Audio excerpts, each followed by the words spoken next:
I like to start off this episode a little different. This is going to be a different episode from what y'all have seen for the first two episodes. I believe the people on this podcast with me are young, educated, cultured black men. So I'm gonna start off with a poem from a great poet, a wordsman. Some may know him as Dwayne Michael Carter Jr. Some may know him as Little Wayne, but the wordsman Little Wayne said in a poem called 6'7", paper chasing, tell that paper, look, I'm right behind you. Female dog, real G's move in silence like lasagna. People say I'm borderline crazy, sorta, kinda. Yeah, play the theme music.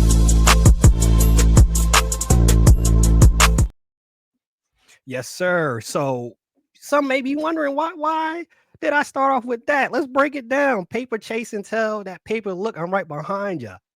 There's a recent trade, if you don't know about it, that went down concerning Luka Doncic. And they say part of it had to deal with that supermax. They didn't want to pay that.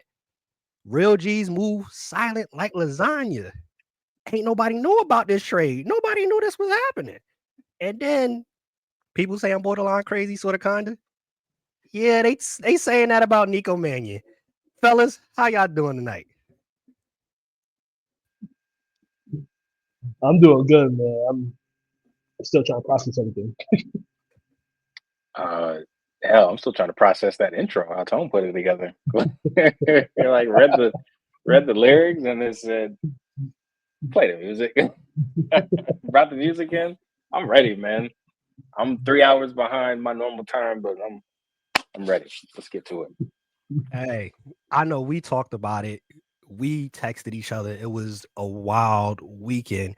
For our listeners, for our viewers, please share with them what was the initial reaction seeing that Luka Doncic was traded to the Lakers for Anthony Davis. What was your initial reaction? You go Go ahead, first. Jared. Go ahead. You got it. My initial reaction. So I'm not gonna lie, I was up playing 2K. I got the notification, and I was just like, wait, time out. I immediately turned off the game and went to every social media. I text y'all for like the.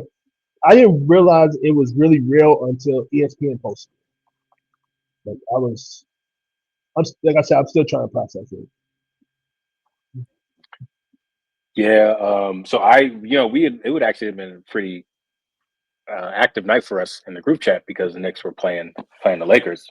So Hmm. we had kind of been active all night. I was at my cousin's house. We were having a smoke night while we were watching the game because they're from New York, so they root for the Knicks. So it was a nice little family rivalry with the addition of cigars and some fine spirits. But I'm driving home. It's like 12 o'clock, so I'm getting ready to go to sleep, and then my phone goes buzz. So of course I look at it. Phone can't go off and you not look at it. So I look at it and I still got my Twitter notifications on and it said Shams Charania. And all I saw was the preview. It said the Lakers have traded Anthony, and then that was it. I said, "What?" So I jumped in the app, went back on X. Threads people, forgive me. Yes, I went to the bad place. Looked at the notification and I read it, and I'm like, "Bro, there's no way." So I swiped away, went back into the notification to make sure it was actually Shams' account. And then just like Jared said, I'm checking his Instagram, I'm checking threads, I'm typing in Google, and then he followed it up. He was like, "Yes, this is real." And then of course we were in the chat talking about it as it was breaking. And then y'all said you saw it on ESPN, and I was just like, "Bro, like, like what? Like this is crazy." And it's just from there. Like I still think I still can't believe it. Lakers got Luka. I'm a Lakers fan, so it's great for me. But you don't see trade like I don't think we've ever seen a trade like this before. And if we have, I mean, I take that back. I don't think we have. Like this is the first time two reigning All NBA players have been traded for each other in the middle of the season. Like we've literally never seen it before. So it's just crazy, man. But that's part of what makes this league great is when and trades like that never happen at like 9 o'clock in the morning. 12 o'clock, people on lunch break. It's always overnight at midnight while people are trying to go to sleep, and then you wake up the next morning, chaos on the timeline. So it was crazy, but it was a good time. Yeah, it was lit over here in Jersey. Rushing to Pekin Oz. I went to check my notifications. I said, "Oh, it's up." I called a couple of Lakers fans I knew on the phone. 1 o'clock. I had to leave the room. Kids asleep. Walked out. I said, Right. "Yo, what's up? It's it's up. Life after Bron is up." I don't know if we're gonna win a chip this year, but I was concerned once Bron left, what was the Lakers gonna look like? Because once Kobe retired, it was some dark days being a Lakers fan. But now we got Luka. So life after Bron, it's gonna look real sweet for the next 10, 15 years. Looking at the trade, breaking it down, the Luka trade, AD. Let's start on the Maverick side. Do you guys feel that the Mavericks, maybe in the long term, short term, actually, this is actually a good trade for them and better, being that Nico said that he wanted Anthony Davis because defense wins championships. And we all know Anthony Davis is one of the top defenders in the league. So on the Maverick side, how do you feel this pans out for them and the rest of the season and going forward? You go ahead, Rush. You start. I mean, I actually like the trade for Dallas, to be honest with you. I mean, you shouldn't expect the most rational opinions to come out online and social media, as trades come out. But you've seen people calling it a fleece, um, people calling it one of the worst trades ever.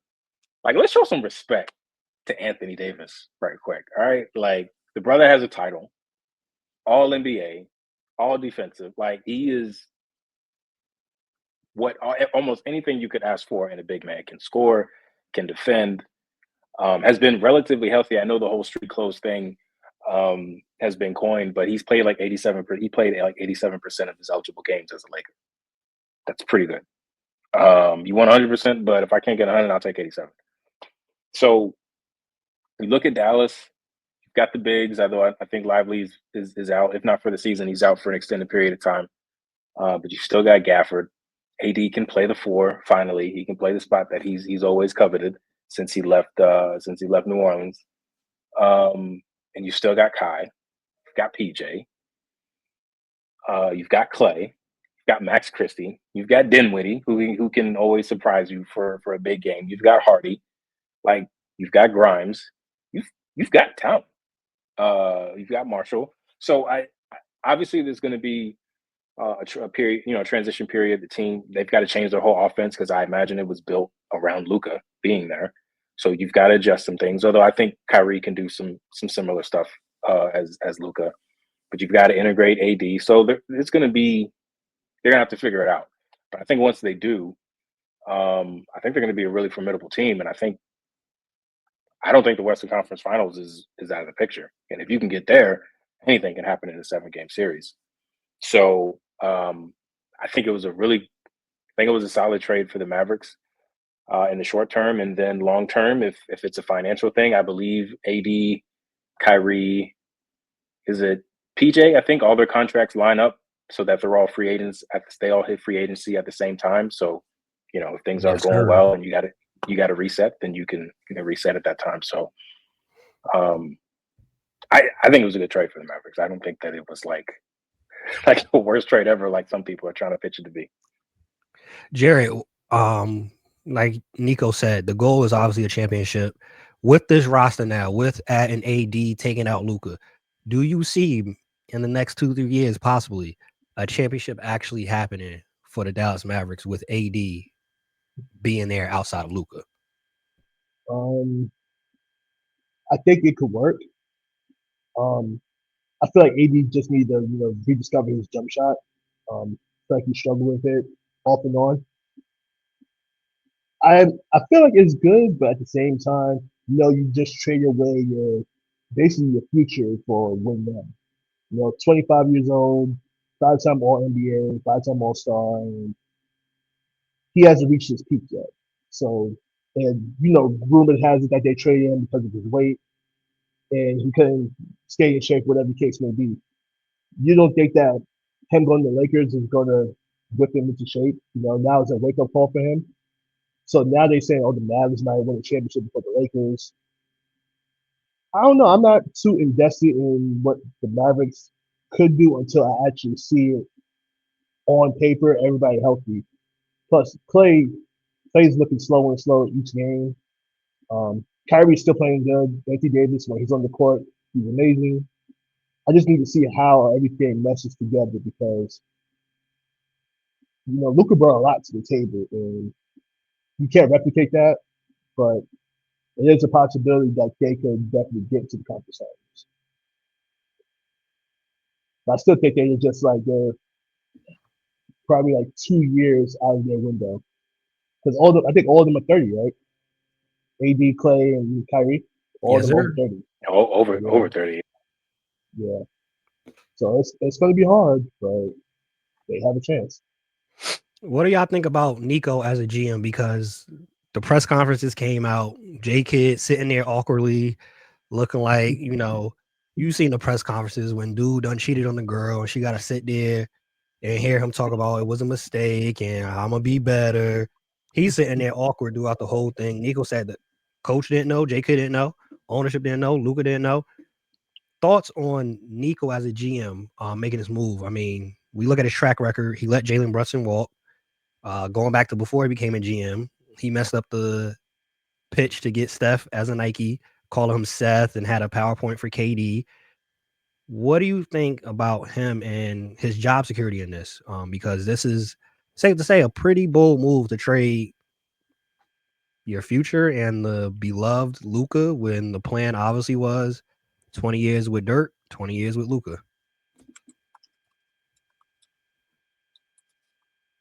Yeah, Go ahead, Jared. Go ahead. So let me ask you this: Did he let Porzingis go as well, right? I don't think he was there yet. I don't think that was him. Okay, okay. So I don't know. I feel like this is gonna bite them in the butt eventually because this is Luka to talk about, like arguably the best player in the league. So to trade him for, I don't want to say aging, but to be real, like he is aging superstar Anthony Davis. It's not a good look. To me, it's not a good look. And to not consult everybody on your team about it first, like at least tell Jason Kidd. Mark Cuban didn't know about it. I know Mark Cuban's not the majority owner no more, but even he said, according to Chandler Parsons, that he was confused about the trade too. So you would think that Nico at least went to them first, like, hey, Luka is not can hold up his end to bargain for his weight and his defense, and it doesn't seem to be getting better. I'm thinking about at least pitch the idea to them. I'm thinking about trading him. Don't just upright just trade him right off the bat. That was crazy to me. And for nobody to know, I think if it doesn't go well in the next 2 years, I think he's gonna get the boot. I think the other aspect too, shout out to Tanya. She talks about it a lot. We talked about it on threads. The human side of it. Luka just bought a $15 million house. Far as he knew, he was going to be a man for life. As we see on threads often MFFL, he thought he was a part of that gang for life. So this also, I think, shows the business side of the NBA is brutal. It is brutal. I don't think the approach was probably the best, especially when you have a situation where you're talking about Luka bought a house, J Kidd didn't know, and reports are all coming out now that it's really Nico and ownership that had a problem with Luka. Everybody else around the team, they was willing to deal with beers after the game, and they was willing to deal with it. Well, quick. I'm not gonna call it a fact check, but providing a fact, yes, Nico was there in 2021, so he did trade Kristaps for Porzingis. So it doesn't seem like he's been there that long, but he has. But on that, isn't it crazy, y'all, how quickly narratives and how people like the public perception of someone can change? Because if you look at everything Nico has done since he got there in 2001, all the moves he made, they were all applauded. He got Kyrie, he got PJ, he got Gafford. Like the moves he made helped get that team to the finals. Obviously around Luka, who was drafted before he got there, but I remember people singing his praises like for all the moves that he made, especially that midseason deal last year to help the team give the team that extra push to help get them to the finals. But when you're talking about trading, Luka, I mean, it's tough. And things can get hairy, can turn on a dime. And now you hear about the Nike pitch blunder. You hear all these other stories are coming out. And it's just crazy how 6, 7, 8 months ago, people thought that this dude was like a stellar GM. I don't know, man. You got to have some brass to trade Luka Doncic, not only because of the talent he is, but what he means, what he meant to that team, to that city. I mean, just look at everything that's happened in the fallout of the trade. You had people outside American Airlines arena, Mavs fans are, they're going through it. They're crashing out online. It is not a good time right now for Dallas Mavericks fans. Shout out to Ty, man. Shout out to Ty. Yeah, shout out to Ty, man. We love you. Although I was on his neck, I'm not gonna lie to you. I remember everything. I remember the taco jokes. I remember the memes. So I was gonna let him have it a little bit. But no, it's tough, right? I can't imagine what the city, what the fans are going through. But Nico, you hired Nico to do a job. He did it to the point of putting a team together that could get to the finals. We gotta let it play out and see. And it could be that AD is the perfect fit for what they needed. If you think about it, Luka hasn't really been there this season. I mean, he's been out since Christmas. So they've sort of had to adjust to playing without him anyway. You add AD, and maybe the chemistry is right, and maybe the team makes the move, and we're all forgetting about this. I don't feel like they absolutely have to win a championship with this crew, because it's not like they won one with Luka. But I do think you have to go pretty far, because Luka at least helped get you to the finals. So I would hate to be Nico. I hope he's got a security detail. I hope he's ordering DoorDash and having somebody take out his trash for him, because I know it's on site for a lot of people out there in Dallas. But I'm optimistic, and I'm willing to see what AD looks like after this team's had a few weeks to play with each other. Now, you say you're optimistic to see what comes of the rest of the season concerning AD, Kyrie, and the rest of the crew. On the flip side, Rob Pelinka, which a lot of people have not had optimism about, pulls off a trade in the night while people is sleeping and gets Luka to Los Angeles. Thoughts on the trade, and how optimistic are you, Rush specifically being fellow Lakers fan on here, how optimistic are you that Pelinka can actually build either this season or next season, build the rest of this roster around Luka?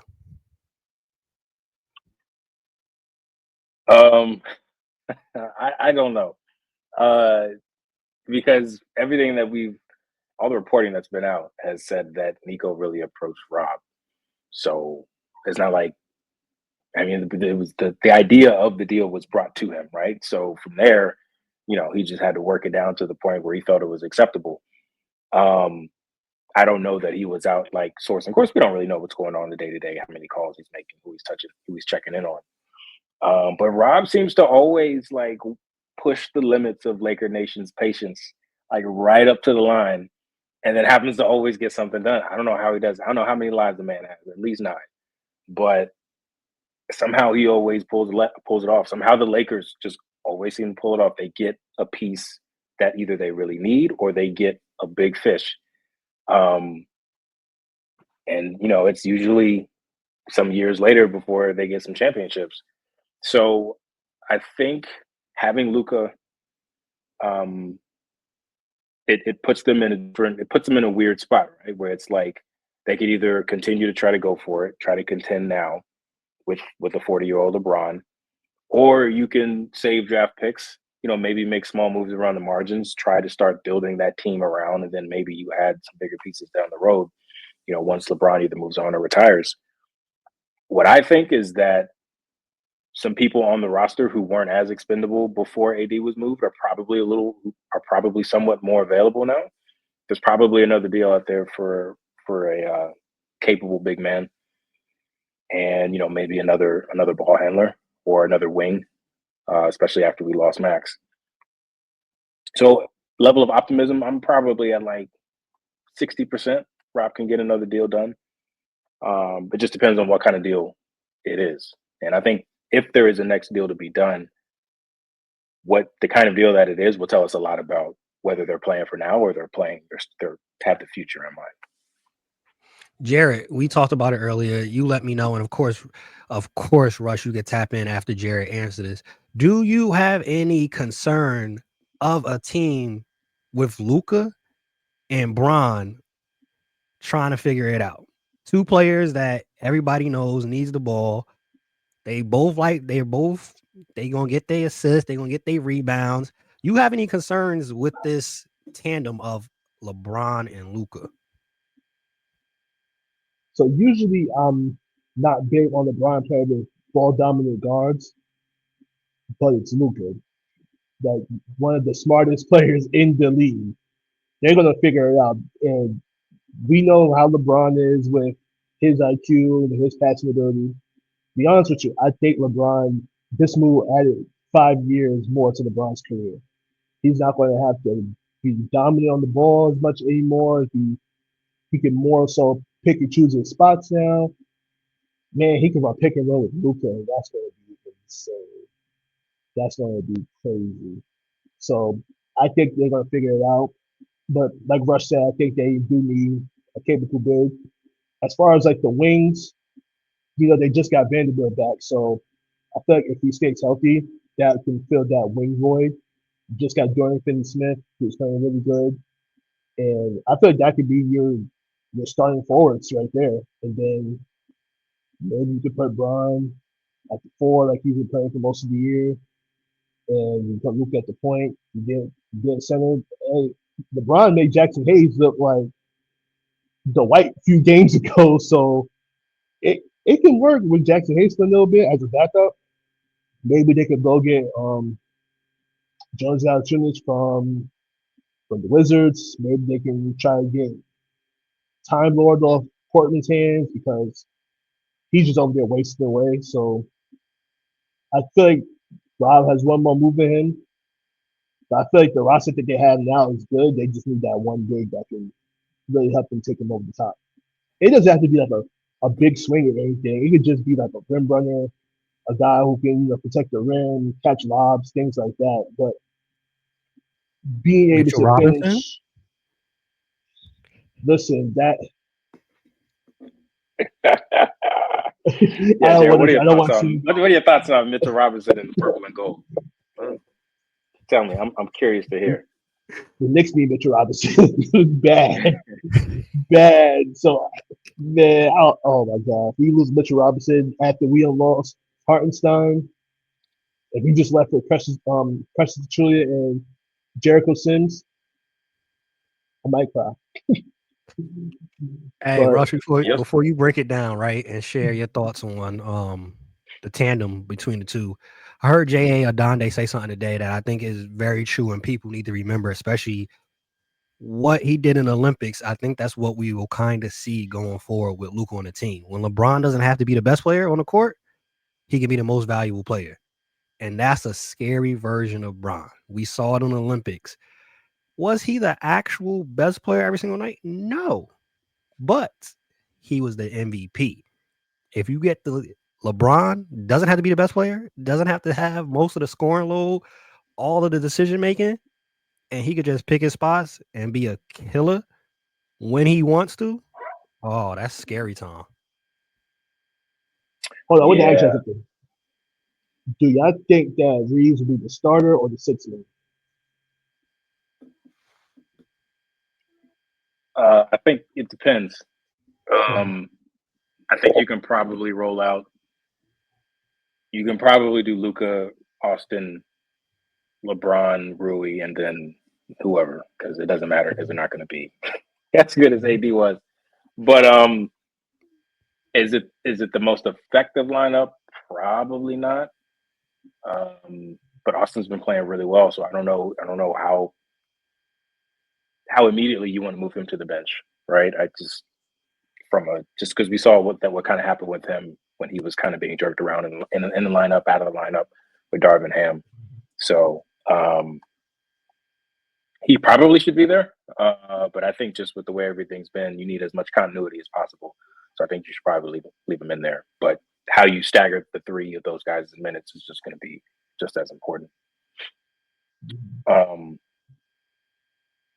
Yeah, LeBron and Luka can play together. I feel like it's not really even that difficult.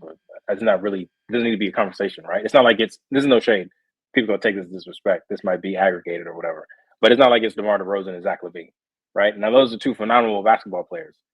Like they'll drop 60 points on my head, but when you talk about elite basketball players, there is a sizable gap between those two and Luka and LeBron, even with Brian at 40. So when you talk about the intelligence, the IQ, we've seen, like you said, Tone, during the Olympics, Bron's ability to showcase when he doesn't have to be the primary ball handler, just how effective he can be in the other facets of the game, and be just as impactful as if the ball was in his hands. I think they can figure it out. I mean, he figured it out with Dwayne Wade. Like people said, they couldn't play together. They figured it out. Dwayne had to take a step back, so now probably Bron at 40, he's going to be the one to have to take a step back. And I think he's more than willing and able to do that. So, people saying that they can't play together, we haven't even seen it yet. But these are at the end of the day, these are going to be two of the greatest basketball players to ever play the game. So, knowing that that's going to be the case, I'm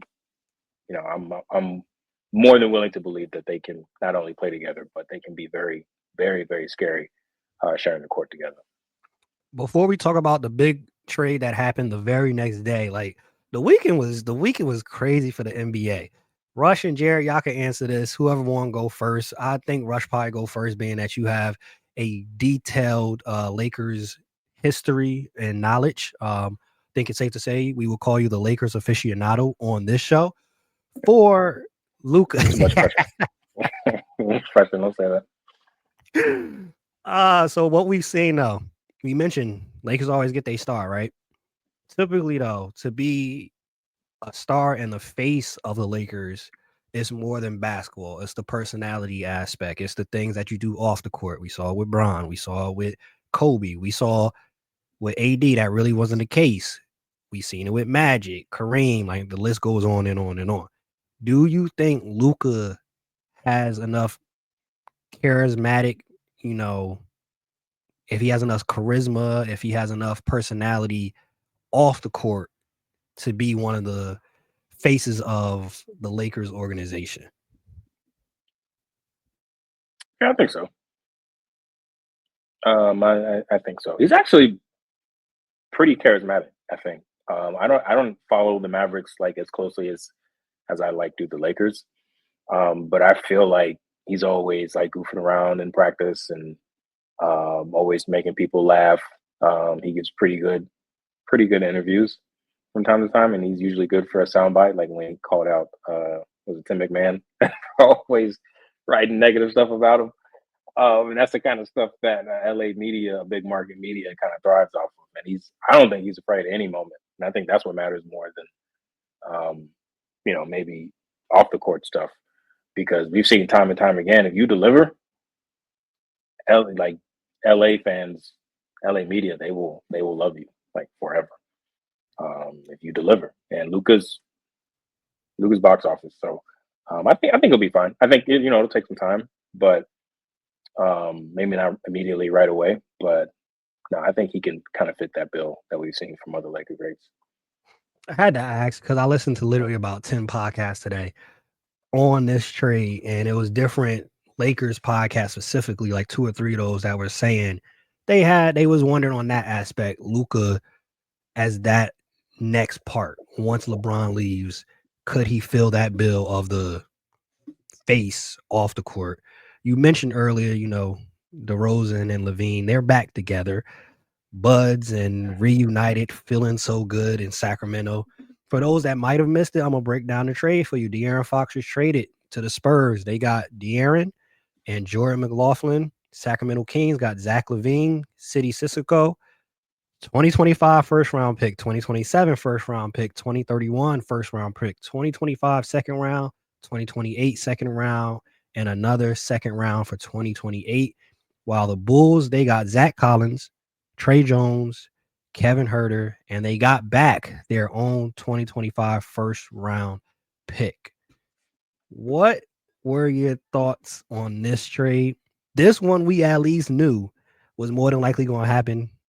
We knew De'Aaron wanted to go to San Antonio. What was your thoughts on this trade on all aspects? I'll go first. I'm gonna start with the Bulls. Y'all couldn't get a first round pick.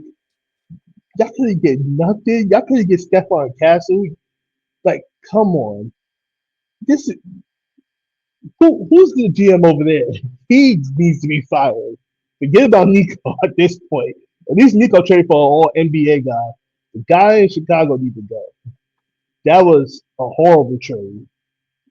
Spurs and they did good. They got their point guard in the future to go along with Wendy.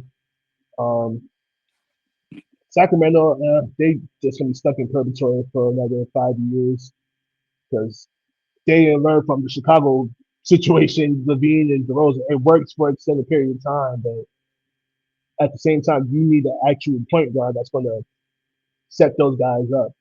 And they're saying Malik Monk is supposed to be kind of the point guard for them now. Malik Monk, not Lonzo Ball when it comes to passing the ball. Malik Monk gonna look to get his at some point. So Sabonis, great passer, but he's the center. He's not gonna be bringing it up, 90% of the time. And Keegan Murray, he's been up and down this season. It's San Antonio won the trade. That's basically the gist of it. San Antonio definitely won the trade. I've seen people saying something about Chicago may have won it because I guess they got rid of all their old players that didn't mesh well together, whatever. But you didn't get nothing for your future. You got your old draft pick that you traded away before. So you was willing to get that pick away before. So you don't care much about it. And you didn't get nothing else really but Trey Jones, Zach Collins. They're probably going to be throwaways too at a point. Like you're probably going to trade them away or give them a buyout. So Chicago just, I'm sorry, Chicago fans. Like I feel bad for that. Hey, I'm very intrigued to hear what Rush got to say because Rush is a big Stephon Castle fan. If you know basketball, rightfully so, he's been balling this year. Great pickup for the Spurs. My concern outside looking in was like, all right, D Fox want to go to San Antonio. Ain't no way. Siri play Chris Brown. Ain't no way. Ain't no way that Stephon Castle wasn't gonna be a part of the trade. It's no way possible. And Siri actually is playing it right now. I shouldn't have said Siri. Shouldn't have said Siri. But I was completely shocked. The Spurs kept Castle. CP wasn't going to be a part of the trade, but you keep CP to help mold Castle and help De'Aaron Fox. I'm flabbergasted. I feel Greg Popovich somewhere in a hospital, like, yo, take all this out of me. I gotta get back to the team.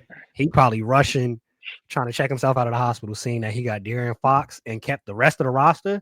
So handed. They kept everybody. I'm at loss for words. Really. Yeah, I mean, I don't really have that much else to add. I think I didn't expect Castle to be a part of the trade, but I did expect for the Spurs to have to come up off of some of their younger, more talented pieces. Figured there'd be a lot of draft picks thrown in. Yeah, I don't. I mean, they lost no one really. No one who will leave like a big gap in what they do. So I mean, the Spurs. I mean, watch out. If not this year, I mean, they probably won't make too much noise this year.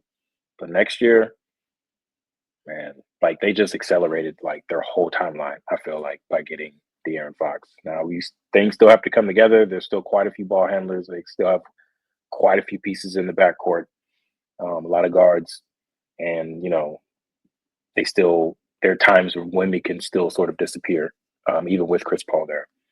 So they still have to work that out. But man, they they are loaded, and I think they're going to be scary for years to come. Um, and the Kings, I think, did okay, right? Like I don't, you're not normally going to see a Luka for AD trade, right? So normally it's going to be lopsided. But I feel like you get a Zach LaVine. I never really wanted him to come to the Lakers just because of his contract, but I mean he's been playing very well this year, so hopefully he can keep that up. Even though he's coming into a lineup that has a lot of offensive firepower, or should a lot of offensively talented guys. But the lack of a true point guard kind of concerns me. Like I feel like they're just gonna try to outscore people. Like they're just gonna come down the court, take turns, somebody getting there, calling ISOs or whatever. Um, and yeah, Chicago. I feel like I'm okay with what Chicago did as long as this signals, as long as they're actually leaning into a rebuild. If they're coming out and their messaging is still like, "Oh no, we're not rebuilding, we're retooling," then I'm more like Jared. I'm like, come on, like what are y'all doing? You should have got more. Probably not going to get Castle, but you should have got more than what you got. But if it's rebuild, hey, we wanted to send Zach on his way. We got to pick back. We've got some margin on the margin rotation guys. We're okay. I'm cool with that. But if they're trying to sell their fans that hey, we're not rebuilding. This isn't. Then I'm out because I don't know how you could look at this deal and have any kind of confidence that your management is trying to compete because yeah, that was just it's just there's not a lot there for a team that's trying to compete. I completely agree on that aspect. Like the rebuild has been needed to happen. Tear it down to the studs in Chicago. Hopefully they actually do that. So Vooch got to get him up out of here. You got to trade him too, and just build it up straight from the bottom. They haven't done that literally probably in their existence. Chicago, you had the Jordan time, you had the D Rose era, and even after D Rose, the injuries and everything, they never actually just like, all right, let's build it from ground up. Chicago right now is not the most desirable place to be, so you're not getting free agents. Build it from the ground up through the draft. Try to be a competitive team, kind of like what Brooklyn is doing. And then you can maybe be able to get free agents or get somebody in a trade. But they have to fully buy in to complete rebuild. Looking at this, like you said, Luka is not somebody that we thought would be traded.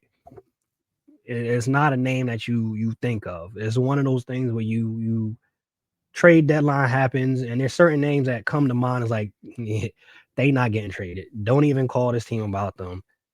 And Luka was one of those names. Luka was one of the untouchables. Like, all right, Luka ain't moving nowhere unless Luka asks to be out, and we know Luka didn't ask to be out.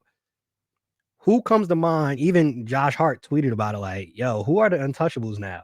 For who comes to mind as an untouchable player in this league? I would say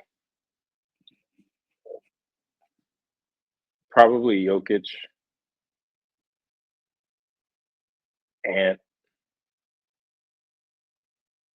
Wemby are probably truly untouchable. You could probably throw SGA in there just because right now he's in his prime, right? And I don't know. I mean, maybe Wemby. Like, who do you trade? Who do you trade? Who could you, as Sam Presti, if you were to trade Shea, which I don't even know why I'm even theorizing this because it's not going to happen. But like, if there was a trade he could make where the fans would be like, "Oh, okay," it'll probably be Wemby, and that's it, right? Like, I don't know that there's anybody else who really fits that bill. So I would say probably SGA, Wemby, Jokic, and Ant are probably like untouchable right now. You could now, if you're factoring in like no trade clauses, then obviously Bill and LeBron because they have to sign off on it.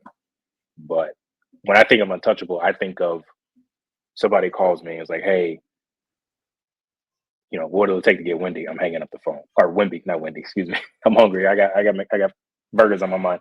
Um, Somebody calls and says, "Hey, what will it take to get Wimby?" I'm hanging up the phone. Like I'm not even entertaining the thought. That's what I think of. When I think of untouchables, I think it's those handful of guys, but it's not. There's not a lot for sure. Outside of the players he mentioned, anybody else comes to your mind, Jarrett? Carl Anthony Towns, or Jalen Brunson, OG Anunoby, anybody else come to your mind as an untouchable? Why are Yeah, you only Josh saying Knicks Hart. players? You trying to put him in Josh Hart? Man, get out of here. I Nah, love but Josh Hart. nah, but I think Tatum's untouchable as well. Maybe we could throw Giannis in that mix as well. Um,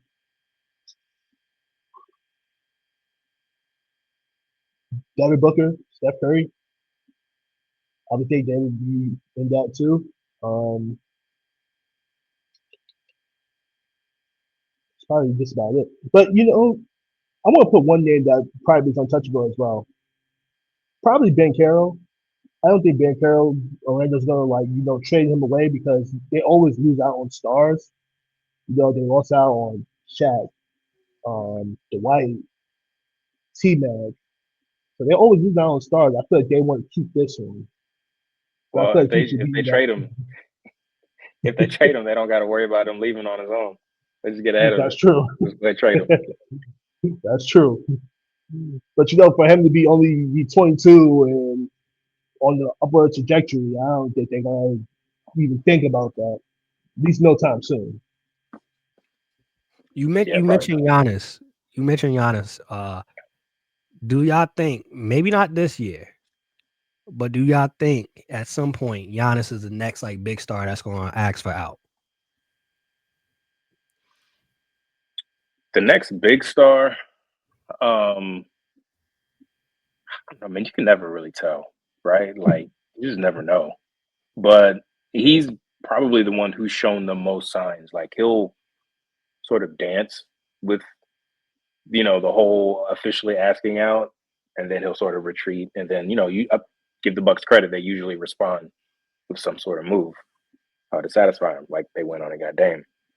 Um, so I think maybe I mean he's shown probably the most willingness to kind of come out and sort of speak that language of wanting to move somewhere else. But you can never really tell. Like things move so fast in this league, man. Like who would have thought that Luka and AD would get traded? You know what I'm saying? Like you just can't ever tell. So a team may go on a losing streak, and a guy may be like, you know what? Like we've been within this same range of seedings every year, and we always get bounced in the second round. Let me go somewhere else. Like you just never know. Jarrett, you mentioned in our Mhm. chat, people are not privy to be a part of our group chat. But Jarrett mentioned in his chat, he was surprised, he was shocked that Luka was not voted in as an all-star. He was not voted in by the fans, nor the coaches, the players, the media. Who comes to mind? Of course, you can expound on the Luka, but who else comes to mind as players snubbed in this All-Star 2025 San Francisco next week, right? Yeah, next Next week. week, Next week. Who else comes to mind as like some snub players? Luka and whoever else. Um, Devin Booker for one. I feel like he was definitely gonna be an All Star. Um, I think the most notable one probably is Trey Young. Like I see a lot of people talk about Trey Young not making it and Lamelo. Um, but the case of Lamelo, we know that his percentages are not good. His team is not winning. So as far as coaches, they're not going to go him in because of that. I feel like Trey Young should be in it. They're at least competitive. I think they're like right around 500. And Trey Young is good, always good for 25, 26. So I feel like he should have gotten too. Um, and probably I would have thought Jared Allen would have gotten Not saying he was a snub or anything. I just felt like since they had the best record in the league, you're rushed. I just feel because best record in the league, they will get like 4 All-Stars. But rightfully, other people got it. So and Tyrese Maxey, that was the other one. Tyrese Maxey didn't get in. So I felt like he definitely got snubbed. To me, that was the biggest one. Tyrese has been on a tear lately. I think it's 12 or 13 games straight with at least 25 points. I agree with Doc. Shout out to Doc Thompson. Like, I think we only 3 episodes in and he's getting 2 shout outs now. I think first episode and this one. But shout out to Doc. I agree with what he mentioned on Threads. Follow Doc on Threads. There should be 15 players. Do the NBA should expand it to 15 players for the All-Star. And you expand it, I don't think we see this conversation of Trae Young, Tyrese Maxey not being a part of it. Y'all really gonna make me be the villain this episode, huh? I guess it's my turn to wear the hat. I'm not even gonna address Jared Allen. And that's no disrespect. Jared Allen is balling. But my man opened it, he fixed his lips to say Jared Allen got snubbed. Come on now. I gotta go with my name check. Cavs fans don't come for me. no disrespect, but come on. That's all I'm saying. So I actually don't think that we should expand the All-Star rosters. Mainly because it depends, right? You got to figure out what you're doing with the game. I don't know that this new format is going to stick, but assuming we go back to a traditional basketball game, it's already tough enough to get minutes for guys. And you may have a couple of vets who are on there, like LeBron. Okay, I've played in like 50 of these. I don't need to play more than like the first couple minutes, and I'm good. But more than likely, if you've got all younger players, they're all going to want to get, they're all going to want to get some burn. If they're there, they're going to want to play. And it's just the nature of, you could make the roster 50 players and somebody would still get left out and it'd still be a ruckus. Like, it's just the nature of lists. Like, no matter how many slots you have, someone's always going to get left out, because these things are, especially when you're looking outside of voting, you're looking at the reserves who are voted in coaches. It's just subjective, right? And they come up with whatever their criteria is, and I would imagine, for the most part, stick to it. Someone's always, if you extend it to 15, I guarantee you somebody's going to be upset about 3 or 4 players who should have been in. It's just the nature of lists, and and trying to confine talent within a limited number of slots is always going to be nearly impossible. So, I mean, I get it. Some people feel like some people should be there and other people shouldn't.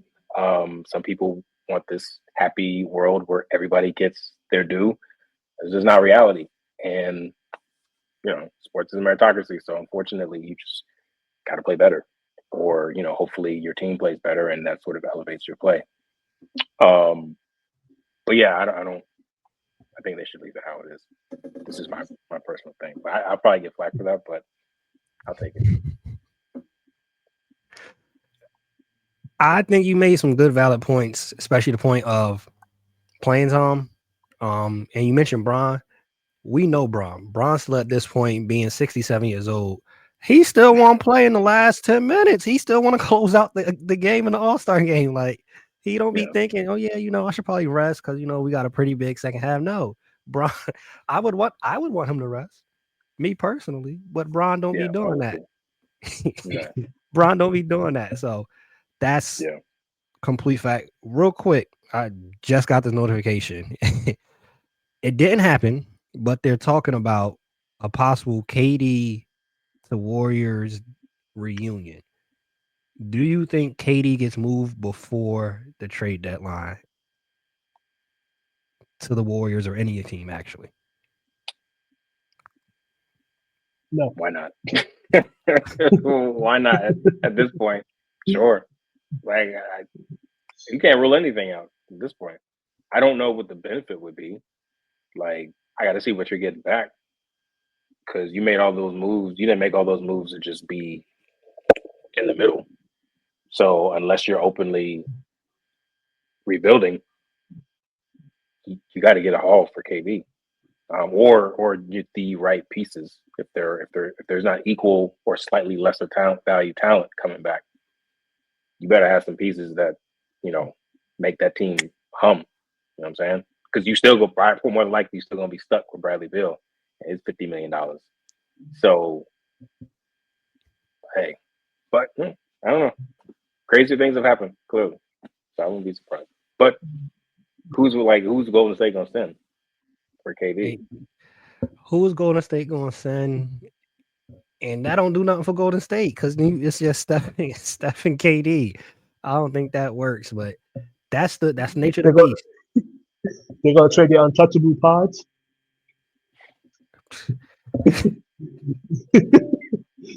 That's all I'm thinking about. They want to trade for Larry Marketing, so what they gonna do? That was Dunleavy, right?